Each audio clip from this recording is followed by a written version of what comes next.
The wind howled across the frozen wastes like a mourning mother. Snow fell in thick, relentless sheets, blanketing the world in silence. Jon Snow trudged forward, his boots crunching against the ice, his breath a ghost in the air. Ghost, his direwolf, padded beside him, fur matted with frost, eyes alert. Jon had not spoken in days. Since the death of Daenerys Targaryen, the world had grown quieter. The North had reclaimed its solitude, and Jon, once a king, once a brother, once a lover, had become a shadow. The wall was behind him now, a distant memory. He had crossed into the true North, beyond the lands of men, beyond the reach of history. He was searching for nothing, and yet, something called to him. The free folk had welcomed him with wary respect, but even they sensed the change in him. He did not linger in their camps. He did not drink, did not laugh. He wandered. And the deeper he went into the wild, the more he dreamed. Visions plagued him, icy thrones, blue fire, whispers in the dark. He saw the Night King's face in the snow, not as an enemy, but as a mirror. On the 7th night of his solitude, Jon came upon a valley carved by time and magic. The air shimmered with a natural cold. Ghost growled low, ears flat. Jon knelt beside him, placing a hand on the direwolf's neck. "It's here," he whispered. At the heart of the valley stood a jagged glacier, pulsing faintly with blue light. Jon approached, drawn by something ancient. The ice cracked beneath his feet, but he did not falter. Inside the glacier, buried beneath centuries of frost, lay a crystal unlike any he had seen. It throbbed with power, dark, seductive, eternal. Jon reached out, and the world changed.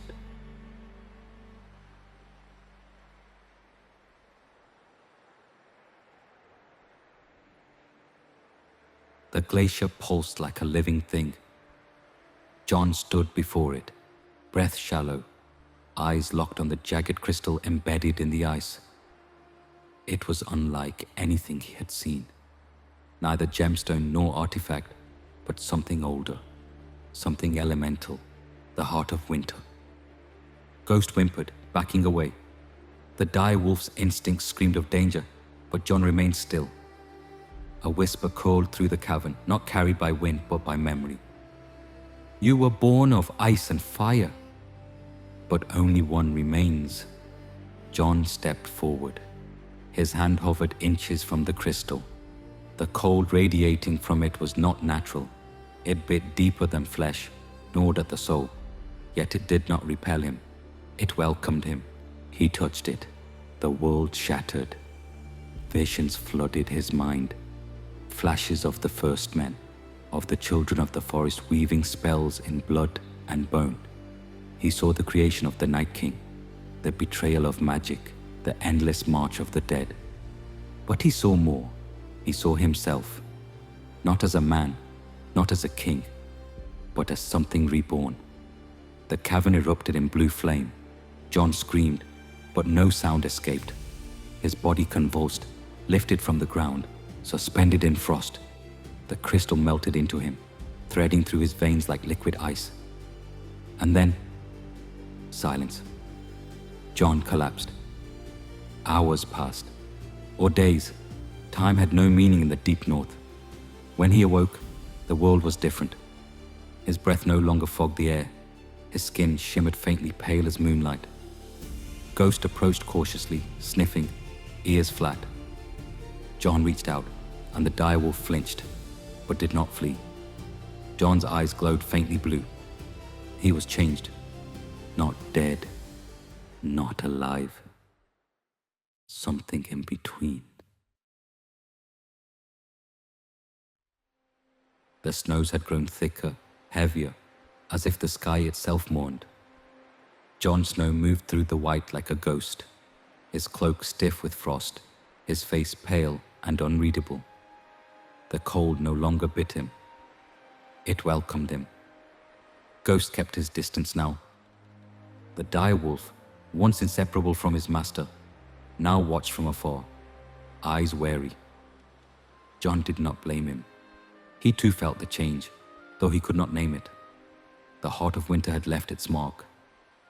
Jon's dreams had grown darker. He saw the wall crumbling, the dead rising, the living fleeing in terror. He saw Daenerys again, her eyes wide with betrayal, her blood steaming on the cold stone floor. He saw Bran, seated on his throne of roots and whispers, watching with eyes that saw too much. He awoke each morning with frost on his skin and silence in his soul. The free folk had begun to whisper. They called him Iceborn, the pale wolf, the one who returned. Some feared him, others worshipped. None understood. One night, as the aurora danced above the frozen canopy, Jon came upon a ring of standing stones, ancient, cracked, half swallowed by snow. At the center lay a corpse, curled in death, its skin blue and brittle, a white walker, not slain by fire or dragon glass, but by time. Jon knelt beside it. The creature's eyes were open, staring at nothing. Its armor was etched with runes long forgotten. In its hand was a shard of ice, black as night. Jon reached out. The shard melted into his palm. A voice echoed in his mind, not words, but memory. The White Walkers had not been born of evil. They had been made, twisted, bound to a purpose not their own. The Night King had been their jailer, not their master. And now Jon held the key. That night, the dead stirred, not in malice, not in hunger, in recognition. From the snow rose a dozen figures, free folk long buried, warriors lost to the cold, mothers, children. Their eyes glowed faintly blue. They did not attack. They knelt. Jon stood among them, heart heavy. He had not summoned them. They had come.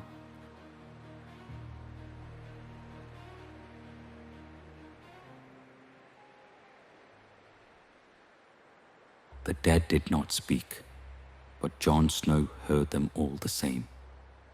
They knelt in the snow, a dozen figures clad in remnants of fur and bone, their eyes glowing faintly with the same pale fire that now lived in Jon's own. They did not groan or shamble like the whites he had fought at Hardhome. These were different. Still, reverent. Jon stood among them, his breath steady, his heart uncertain. He had not summoned them. He had not spoken any words of command. Yet they had come, drawn by something older than language. The shard of black ice he had absorbed pulsed faintly in his palm, though no mark remained. It was inside him now, woven into his blood, his bones, his soul. Ghosts circled the ring of dead, hackles raised. The dire wolf did not attack, but he did not approach either. Jon understood. The wolf sensed what Jon himself could barely admit. He was no longer merely a man. The wind whispered through the standing stones, carrying with it the scent of old magic. Jon turned to the nearest of the risen. A woman, her face half frozen, her hair tangled with ice. She had been young once. Her eyes, though dead, held memory. Jon knelt before her. "I did not ask for this," he said. The woman did not answer, but her gaze did not waver. Jon rose. He looked to the others, a boy no older than 10, a warrior with a shattered jaw, a crone with frostbitten fingers. All stared at him with the same quiet expectation. He was their king now, not by conquest, not by choice, by inheritance. The Night King had been destroyed, but the magic that birthed him had not. It had waited, buried beneath the ice, patient as winter. And now it had found a new vessel. Jon Snow, son of Rhaegar Targaryen and Lyanna Stark, the last wolf. He turned away from the dead and walked to the edge of the stones. The forest beyond was silent, the trees heavy with snow. Somewhere in the distance, a raven cried. Jon clenched his fists. He had come north to escape the world, to bury his sins in snow and silence. But the world had followed him. Or perhaps it had always been waiting. He could feel the power now, cold and vast, stretching beyond the horizon. He could raise an army. He could bring peace or ruin. The dead watched. Jon Snow did not speak, but the wind carried his silence like a crown.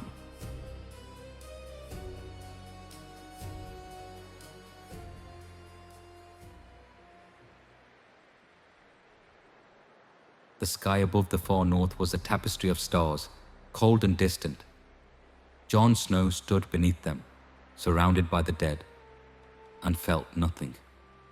Not fear, not warmth, not even sorrow. The silence was his crown now. He had not spoken since the dead had risen. There were no words for what he had become. The old tongue had no name for it. The common tongue would call it monster. The Meisters would call it abomination. The gods, if they still watched, might call it justice. Jon called it penance. Each night he walked among the risen. They did not sleep. They did not eat. They did not rot. They simply waited for him. For purpose, he gave them none. He would not be the Night King. He would not be a tyrant of frost and bone. But the magic within him did not care for titles. It pulsed, ancient and patient, whispering of dominion. Jon resisted. He built no army. He claimed no throne. He wandered. But the world did not forget him. On the 12th day of his exile, a raven came. It was black as pitch, eyes gleaming with unnatural light. It landed on a branch above Jon's camp and spoke in a voice not its own. Bran knows. Jon stared. The raven tilted its head. He sees you. He dreams of you. He fears you. Jon rose slowly. The fire at his feet had long since died, but the cold did not touch him. What does he want? He asked. The raven blinked. To stop you, or to save you. He is not certain. Jon turned away. The trees whispered. The dead stirred. Bran the Broken, King of Westeros, Warg Seer, puppet of the weirwoods. Jon had not thought of him in weeks. He had tried not to, but the boy who had once fallen from a tower now sat upon a throne of roots and whispers, watching all. And now he watched Jon. The raven flew off, vanishing into the night. Jon stared into the darkness. He had not asked for this power. He had not sought it. But it had come to him, as all things came to those who walked alone long enough. He clenched his fists. The silence around him deepened. The dead waited. And Jon Snow, the last wolf, began to walk south. The wind had changed. It no longer howled. It whispered. Jon Snow walked beneath a sky of pale fire, the aurora bleeding green and violet across the stars. Behind him, the dead followed, not in ranks, not in formation, but in quiet procession. They did not speak. They did not groan. They simply walked. The snow did not touch them. Jon led them south. He did not know why. Each step brought him closer to the wall, and beyond it the world he had left behind. The world of thrones and crowns, of betrayal and blood. He had buried that world in Daenerys' ashes. He had buried it in silence. But silence had grown teeth. The free folk saw him first. A boy named Ragged, no older than 10, spotted the procession from a ridge and ran screaming back to camp. Tormund Giantsbane came out to meet them, axe in hand, red beard bristling with frost. He stopped when he saw Jon. The dead did not attack. They stood behind Jon like shadows. Tormund lowered his axe. "Snow," he said, voice thick with disbelief. "You look like death." Jon said nothing. Tormund stepped closer, eyes scanning the risen. He recognized some. A woman who had died in childbirth. A man who had frozen in the pass. A boy who had vanished in the blizzard. "You brought them back," Tormund whispered. Jon nodded. "Why?" Jon looked past him, toward the wall. "I didn't mean to." Tormund studied him. "You mean to now?" Jon turned away. That night, the free folk debated. Some wanted to flee, others wanted to fight. A few wanted to kneel. Jon did not stay to hear them. He walked to the edge of the camp and stared at the wall. It loomed like a memory, tall, cold, unyielding. He had died for it once. He had bled for it.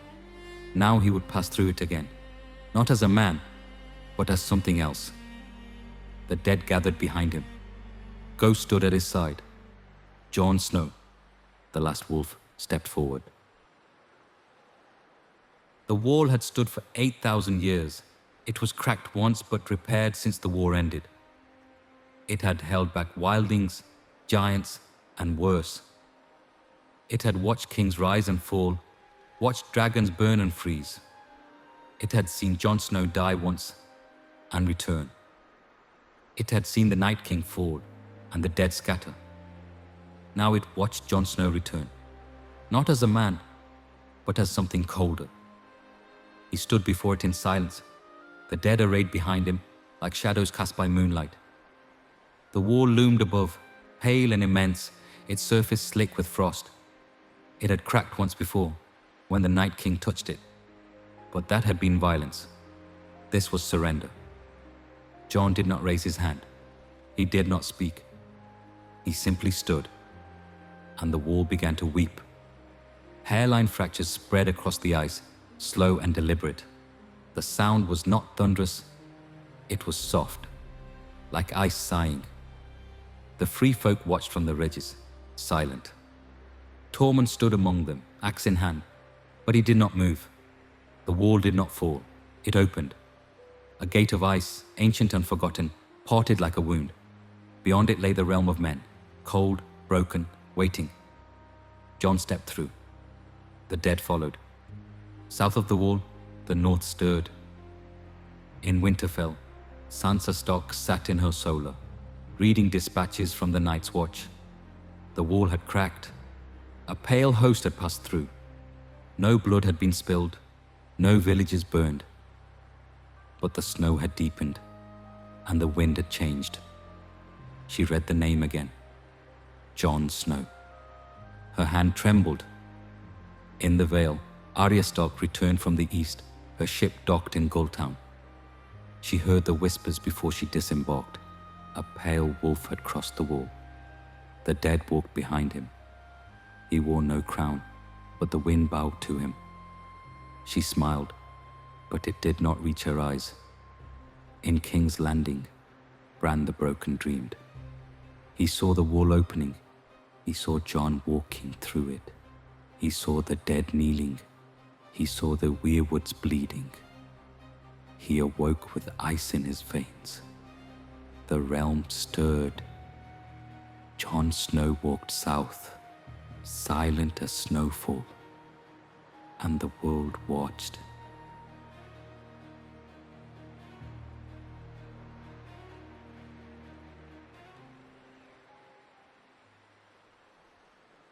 The weirwoods had begun to bleed. Not sap, not snow melt, blood. It dripped from their carved faces like tears, staining the roots, soaking the soil. In the Godswood of Winterfell, Sansa Stark stood beneath the ancient tree and watched the red flow pool at her feet. The air smelled of iron and memory. Maester Colwyn insisted it was a natural rot. The old tree was dying, he said. But Sansa knew better. The old gods were stirring. She had felt it in her bones since the raven arrived. Jon Snow had crossed the wall. The dead walked behind him. No blood had been spilled. but the land itself recoiled. She had sent riders to the Night's Watch. None returned. Arya had arrived 2 days past, her horse foaming, her eyes sharp. She said little, but her presence was a blade drawn. She watched the horizon like a hawk, waiting for something she could not name. In the crypts below Winterfell, the statues wept, not visibly, not with tears, but the air had grown colder. The torches sputtered, the dead whispered. Jon was coming home. Far to the south, in King's Landing, Bran the Broken sat beneath the throne of roots. His eyes were white, his mouth was still. He dreamed. He saw Jon walking through snow, the dead behind him. He saw the wall cracking, the weirwoods bleeding, the ravens scattering. He saw the old gods rising, not in joy, but in judgment. He saw himself, and he saw fire. Bran awoke with blood on his hands, not his own, not fresh, but old, ancient. He sent ravens to Winterfell, to the Vale, to the Riverlands, to the Reach. The message was simple. He comes. North of the neck, the land grew colder. Crops withered, rivers froze, wolves howled in daylight. Jon Snow walked through the woods, silent. The dead followed. He passed a grove of weirwoods. Their faces wept blood. He touched one. Visions flooded him, of the children of the forest, of the forging of the Night King, of the pact broken. He saw Bran. He saw fire. He saw himself. He did not flinch. Ghost growled low. Jon turned south. Winterfell waited. Winterfell had never looked so still. The snows had deepened, blanketing the battlements in silence. The wind no longer howled. It whispered, threading through the stone like a secret. The gods' wood bled. The crypts wept frost. The ravens refused to roost. Jon Snow had come home. He stood at the edge of the forest, just beyond the reach of the walls, cloaked in black, his face pale as moonlight. Behind him, the dead waited, silent, reverent, still. They did not groan. They did not hunger. They simply watched. Arya Stark rode out alone. She wore no armor, only leather and steel. Needle was at her hip.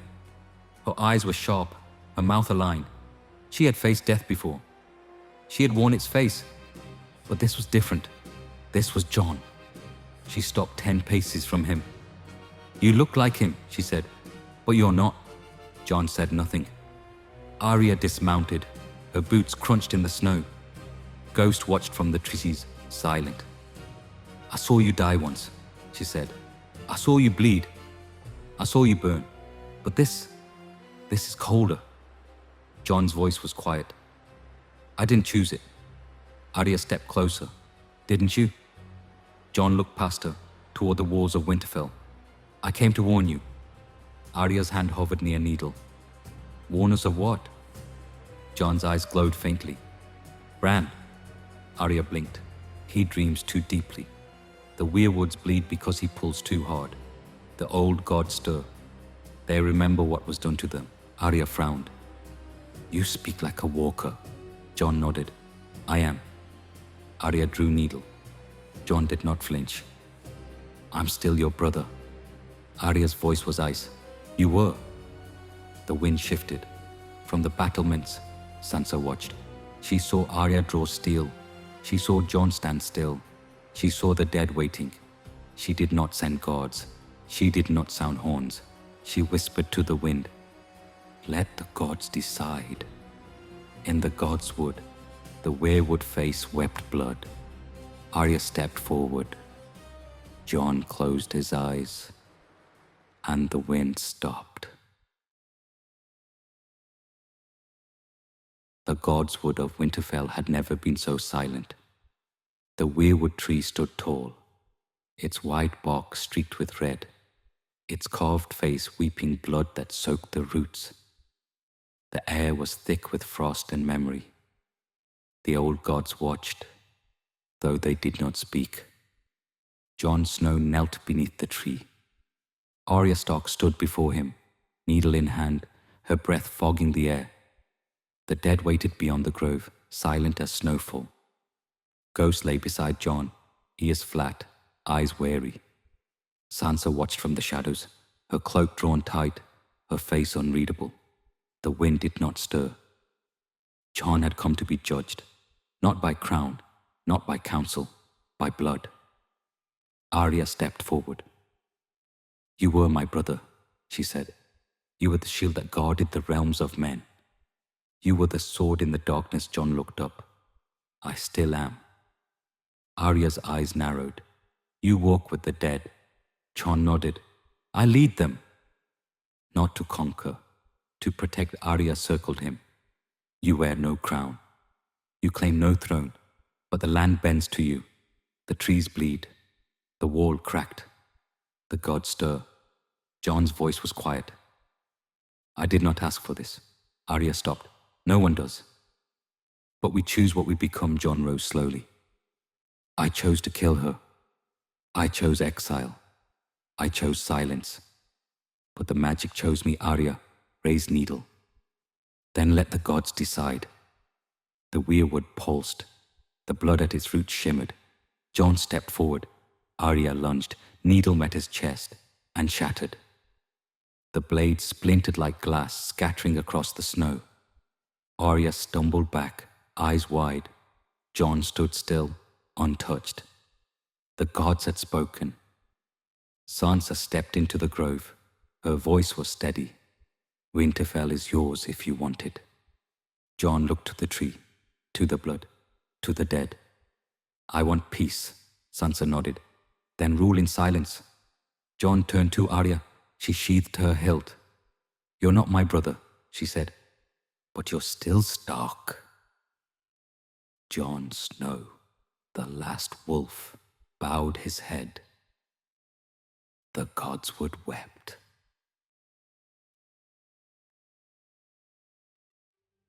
Bran Stark did not sleep. He drifted.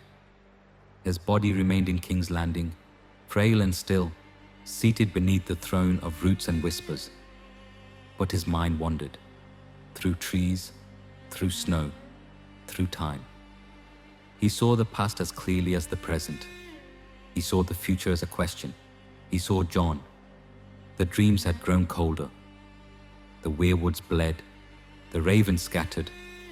The old gods whispered in tongues Bran barely understood. He had thought himself their vessel, their voice, their memory. But Jon Snow had become something else. Not a king, not a god, a wound. Bran dreamed of Winterfell. He saw the godswood, the blood-soaked roots, the shattered blade. He saw Arya's hand tremble. He saw Sansa's eyes narrow. He saw Jon kneel not in submission but in silence. He saw the dead waiting. Bran reached deeper. He passed through the wall, through the frost, through the ancient magic that once held the Night King at bay. He saw the children of the forest, their eyes wide with fear. He saw the forging of the first walker, the betrayal of pact and purpose. He saw Jon standing where the Night King had stood, but Jon did not command. He listened. Bran tried to speak. The trees resisted. The old gods did not want words. They wanted reckoning. Bran awoke with blood in his mouth. He summoned the council. Sir Davos came first, his face lined with worry. Samwell Tarly followed, clutching scrolls and ink. Tyrion arrived last, his eyes sharp, his wine untouched. Bran spoke slowly. Jon Snow has become the wound in the world. Tyrion raised a brow. Wound or weapon? Bran closed his eyes. Both. Sam stepped forward. He hasn't attacked. He hasn't claimed. He hasn't spoken. Bran nodded. That is why he's dangerous. The council fell silent. Bran turned to the ravens. Send word to Winterfell. I will come. Tyrion frowned. You'll ride? Bran's voice was quiet. I will dream. Far to the north, Jon stood beneath the bleeding tree. He felt the wind shift. He felt Bran watching. He did not speak, but the silence cracked.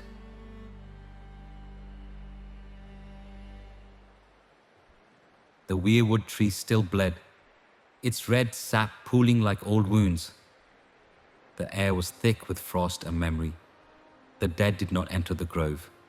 They lingered at its edge, reverent, waiting. Even Ghost kept his distance. Jon Snow stood beneath the tree, his breath steady, his eyes pale as ice. He had not slept. He had not spoken. He had listened. The old gods whispered, not in words, but in feeling, in wind, in blood, in silence. They remembered the pact. The first men had sworn it in blood and bone. The children of the forest had carved it into bark and stone, but men had broken it again and again. Jon was not a king. He was a reckoning. Bran came in dream. He did not walk. He did not speak. He appeared in the roots, his eyes wide, his mouth still. The weirwood pulsed. The blood shimmered. Jon knelt. Bran's voice echoed, not aloud, but within. You are the wound. You are the bridge. Jon bowed his head. You are the memory. You are the silence. Jon closed his eyes. You are the last wolf. The wind shifted. Bran's form flickered, his face carved with sorrow.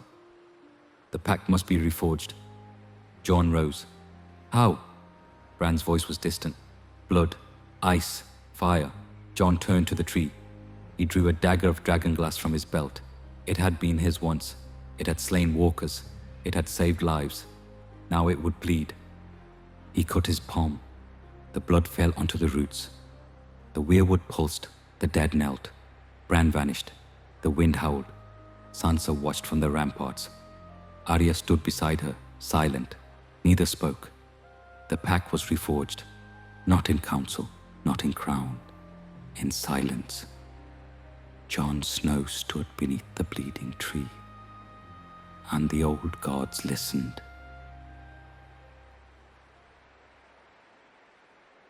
The dreams had grown warmer. Jon Snow felt it first in sleep, though sleep came rarely now. Beneath the frost, beneath the silence, a flicker stirred. Not light, not life, fire.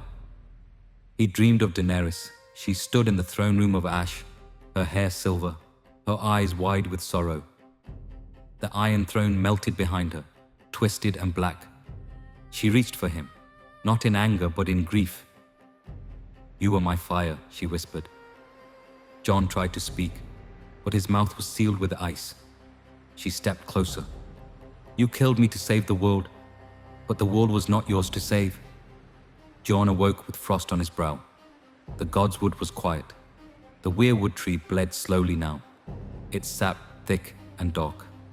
The dead stirred. Ghost whined low. Jon rose. The fire had not come from Daenerys alone. It came from deeper, older. The magic that had birthed dragons, that had burned Harrenhal, that had danced in Valeria's doom. It had not died with her. It had waited. And now it stirred. Far to the south, in the ruins of Dragonstone, the fire pulsed. The Red Priests had returned.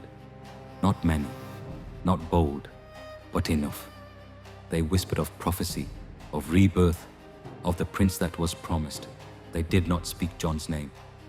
They spoke hers. Daenerys Stormborn, the unburnt, the betrayed. They said her soul had not passed.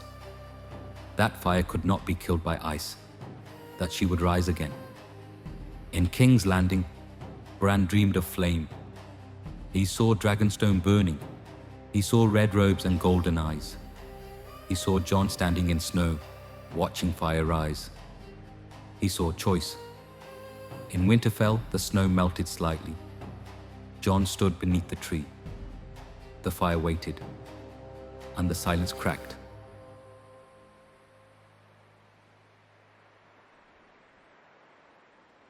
The fires of Dragonstone had not gone out.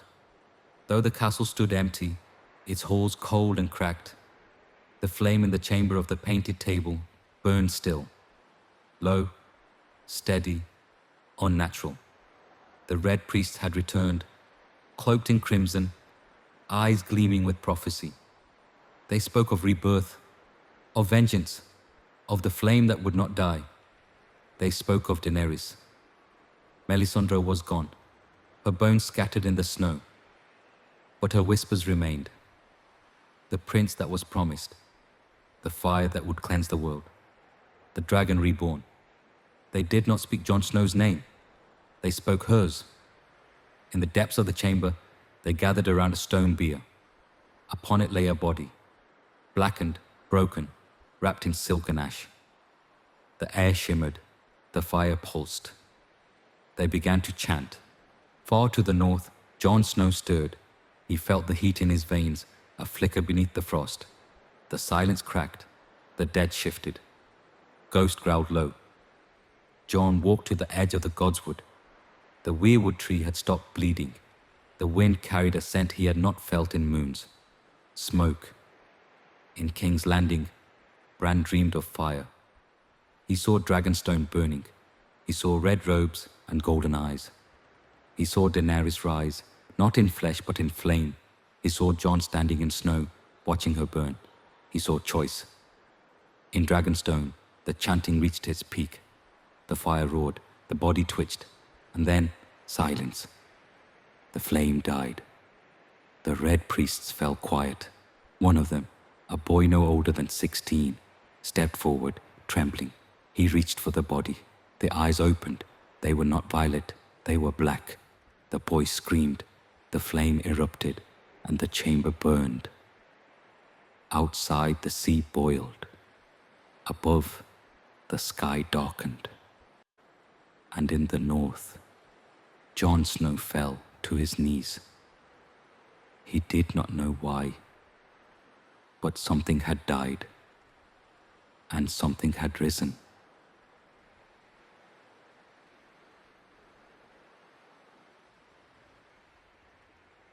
And so the silence cracked, the fire stirred, and the world held its breath. But the story of the last wolf is far from over. The gods still whisper, the dead still wait, and the flame still hungers.